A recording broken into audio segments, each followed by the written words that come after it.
Alright, let's get started. I'm just about to do some tiling in my master bathroom in the condo that I live in. And before I do that, I wanted to talk about how to generate quick passive income. I watch a lot of videos on YouTube. I'm sure you guys watch a ton.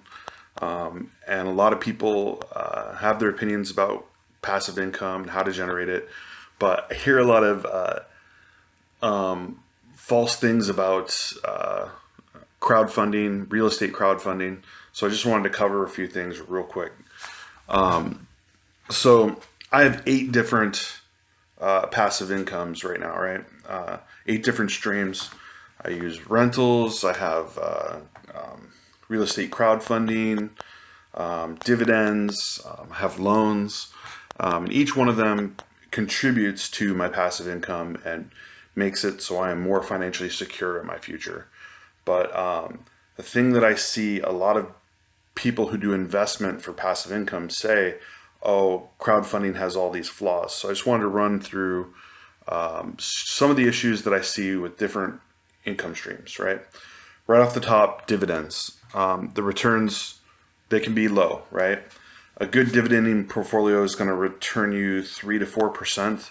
I mean, yeah, you can run out and buy a bunch of REITs that return 9%, but you know, the values might collapse, and I would argue, why are they returning so high to begin with? And the treatments on REITs are different. But a good portfolio consisting of things like Coca-Cola and things, you know, like Lowe's or Home Depot, they're going to return you a nice 3 to 4% on average. The tax treatment on dividends is not good for the first year. It's ordinary income, right? So it's only after you've had the money in after your dividends have been qualified and you've invested for over a year, that income from the previous year is qualified and gets the preferential treatment.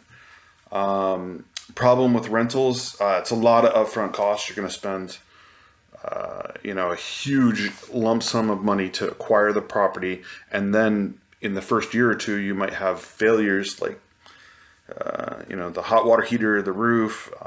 It's just a lot of upfront costs to acquire a rental, and then in the first 2 years, sometimes your income is not steady. You may have to evict the tenant that's in there that may be paying a lower rent, who can't afford a higher rent. You may have to ask them to leave. You may have to evict them. You may increase their rent and they may stop paying and you'll have to evict them. So income the first 2 years is not really consistent with rentals. After you stabilize them, you can get a good consistent income. And if you have a good, you know, security emergency fund, you can kind of count on that income. But once again, if you have a big repair, you have to put that money back into your emergency fund. So those two things are sort of hand in hand: upfront costs and consistent income for the first 2 years. And then the problem with peer-to-peer lending that's unsecured, like Lending Club and Prosper, is that it's unsecured. So you have high defaults, your loans get charged off, and people complain, oh, I lost so much money because this loan didn't repay. Usually that's because you didn't diversify. I would say on average, if you expect there to be defaults and you diversify correctly, there's still the concern that you are losing quite a bit of money due to defaults, right? So those are the big concerns. And in real estate crowdfunding, you don't have those concerns, right? Returns are 2 to 3 times higher than a dividend portfolio, right? They're taxed the same as dividends for the first year, right? So dividends are non-qualified for the first year, so it's the same tax treatment as a dividend for the first year, and then, you know, every year after that, a dividend would be taxed better. But as you're putting more money in, it's always taxed at the lower rate. With dividends, you can invest for as little as $10, so you don't have to have 20% down on a $200,000 house, right? Much easier to get started at $10. Large quantity of loans, yeah. So if you diversify and you bought $10 of every loan, you would have a ton of loans, and they would give you, even with people not being able to pay on time, you're still going to have regular, steady income. Now, if you buy one loan and that loan doesn't repay on time, of course, you're not going to have regular, steady income, but you also have huge amount of risk associated with doing that. So definitely don't do that. And then the final thing is that the debt is secured. So when these people do default, you have an asset to then reclaim, right? Through legal process, you can try to foreclose on. Well, the platform is going to attempt to foreclose and recoup the costs. And this is a real thing. I mean, I used to buy every loan that was in ground floor. That was my way of diversifying across every loan, and then I knew some would default. And because I've been with ground floor so long, and because I did that, I experienced a lot of defaults. And I've only had 3 defaults that resulted in a principal loss. And the principal loss compared to my current investment is, I believe, 1/100% of my actual investment. So even doing that, investing in every loan, my losses have been very, very statistically irrelevant to my returns, or to my balance as well. I believe it's like a 1/10% of, or no, it's less than a 1/10% of my returns, but of my balance, it's I think it's like 2/100ths of my balance. So it's a very, very, very small amount of money that I lost as, you know, as a function of that. And then there's also to consider some of the loans that I defaulted on, I made more money than I had planned on making, right? So these things kind of, they don't balance themselves out. It's tipped in the favor of making money. It's not equal. So it's actually a good thing. So that's how I see it. There, you know, we can sit here and we can pick apart, here's the bad things with crowdfunding, but I find that people focus primarily on the thing that they like, and they use confirmation bias to go, oh, crowdfunding has this one thing I don't like in these certain circumstances, therefore I'm never going to do it. It's not something I should do. I would say, you know, don't just get money from dividends. I have 8 different income streams, and that served me well, right? I can count on all 8 of those, and if I did want to, I could move balance from one to the other and do a rotation. But if you just have dividends, you're kind of tied into the stock market and how it does, right? If you had bought last week, if you had bought Home Depot, I mean, it went down 8% in 3 days, and it's gone down every day since then. So, and Home Depot's looked at as a good stock, right? There's always the potential for loss. So you can say, yeah, I'm afraid they're going to default on these loans. Well, you know, you should also be afraid your stocks are going to go down in value, right? So it's all a matter of context. But the thing that I wanted to point out here on this chart, if you look at this chart, or this table deals specifically in tax treatment, right? This is the actual return I had for last year, my rate of return for last year on ground floor. And here's several other investments to compare it by. People always say, oh, dividends are taxed better. And my response to that was, would you rather make $1 million a year and be taxed at 50%? Or would you like to make $250,000 a year and be taxed 0? And a lot of people want to be taxed 0 for no reason. I think they hate the government. They don't like the idea of paying taxes and having that money going to someone else's Medicare or whatever. You know, honestly, you should be concerned with having a higher return on your money than having the lowest potential tax, you know, applied to your money. It makes no sense to just want to be taxed 0 as a goal. You should rather be concerned with your return rate. So as you can see here, this is my actual return rate, 10.23%, right? If I had invested $100, my gain would have been $10.23.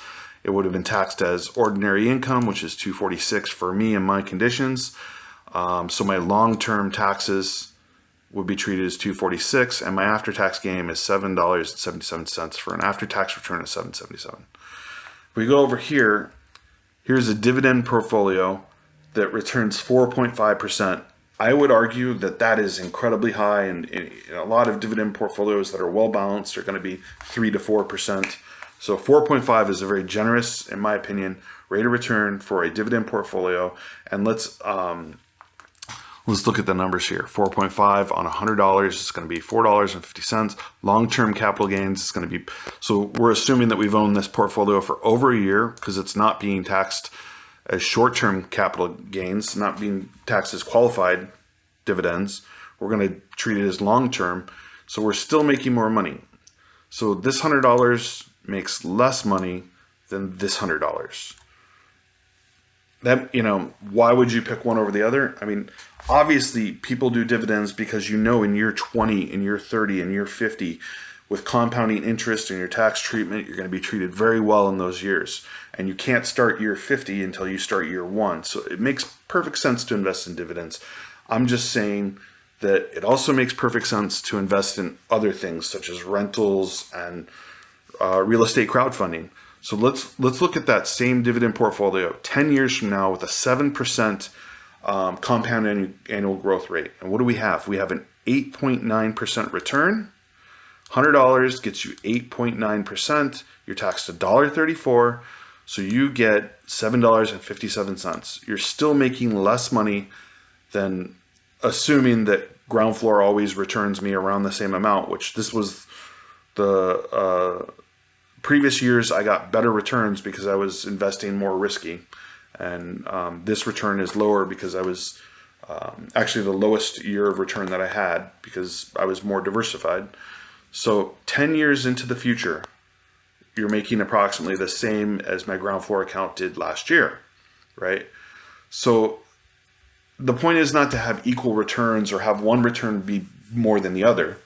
The returns are what they are, and 4.5% is a great thing to try to aim for, and owning it for 10 years, I'm going to be happy because this closely represents what my portfolio is.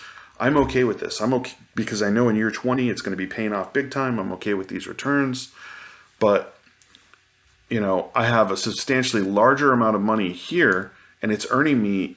It's giving me a lot of my passive income, right? So it's just important not to focus on, this is taxed better, so I should do it this way. Yeah, that's a consideration. It should be definitely considered in your decision. But if you're going to pick one or the other, and that's going to be your reason, I would say step back from that decision and say, why can't I do both, right? Don't pick one or the other. If you're investing $100 a month, you could put 50 in one and 50 the other. Or you could invest in dividends for 2 years and then switch over to crowdfunding for 2 years. Right? There are ways to diversify that, and you don't have to pick one category that is obviously going to be beneficial at one point of time and say that that's the deciding factor. So another typical thing that I hear people say is that there's REITs right now that return 12% dividend, and I would say, well, why are they returning 12% right now?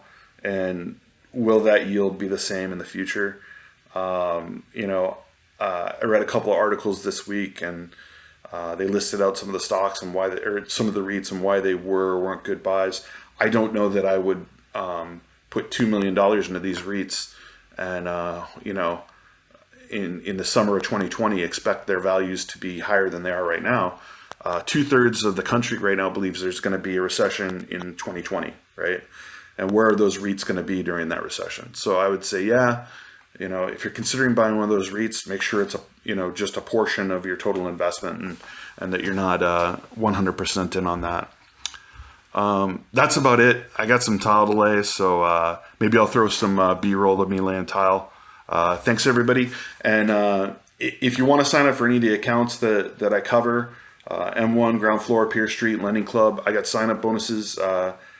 Sign up links in the description. Go ahead and like, subscribe, hit the notification bell, and we'll see you next time.